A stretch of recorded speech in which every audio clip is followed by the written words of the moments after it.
পাহালগাম আক্রমণের live update. ইরানের প্রধানমন্ত্রী পিএম মোদীকে ফোন করলেন, পাহালগাম সন্ত্রাসী হামলার নিন্দা করলেন। ভারতীয় সম্প্রদায়ের সদস্যরা এবং প্রবাসীরা লন্ডনে পাকিস্তান হাই কমিশনের বাইরে একটি শক্তিশালী প্রতিবাদ করেছে। জম্মু ও কাশ্মীরের পাহালগামে সাম্প্রতিক সন্ত্রাসী হামলার নিন্দা করে, যা ২৬ জন পর্যটকের জীবন দাবি করেছে।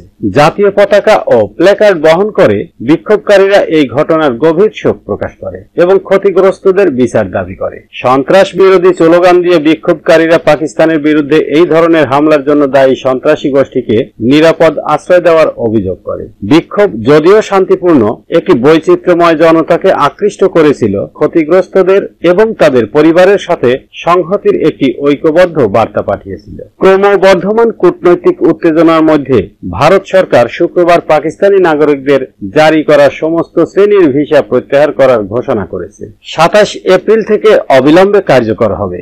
দীর্ঘমেয়াদী কূটনৈতিক এবং অফিসিয়াল ভিসা ব্যতীত স্বরাষ্ট্র মন্ত্রণালয়ের একটি বিবৃতিতে বলা হয়েছে, মেডিকেল ভিসা শুধুমাত্র ২৯ এপ্রিল পর্যন্ত বৈধ থাকবে।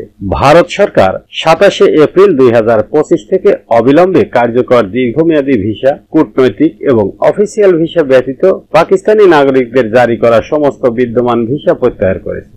মন্ত্রক বলছে, পাকিস্তানি নাগরিকদের দেওয়া মেডিকেল ভিসা শুধুমাত্র ২৯ এপ্রিল ২০২৫ পর্যন্ত বৈধ হবে। কেন্দ্রীয় স্বরাষ্ট্র সচিব গোবিন্দ মোহন ও সমস্ত রাজ্যের মুখ্য সচিবদের সাথে একটি ভিডিও কনফারেন্স করেছেন, তাদের প্রয়োজনীয় ব্যবস্থা নেওয়ার নির্দেশ দিয়েছেন। এই পদক্ষেপটি ২২ এপ্রিলের সন্ত্রাসী হামলার পর সীমান্ত নিরাপত্তা বাড়ানো এবং পাকিস্তানি নাগরিকদের উপস্থিতি নিয়ন্ত্রণের লক্ষ্যে স্বরাষ্ট্র মন্ত্রণালয়ের একটি বড় নীতি পরিবর্তনের ইঙ্গিত দেয়। ভারতীয় কেন্দ্রশাসিত অঞ্চলে সন্ত্রাসী হামলার তীব্র নিন্দা করেছে এবং ক্ষতিগ্রস্তদের জন্য তারা সমবেদনা জানিয়েছেন। উভয় নেতাই একমত হয়েছেন যে এই ধরনের সন্ত্রাসী কর্মকাণ্ডের কোনো বিচার হতে পারে না। যারা মানবতাবাদে বিশ্বাসী তাদের সবাইকে সন্ত্রাসবাদের বিরুদ্ধে একত্রে দাঁড়াতে হবে এবং সন্ত্রাসবাদের বিরুদ্ধে লড়াই করতে হবে।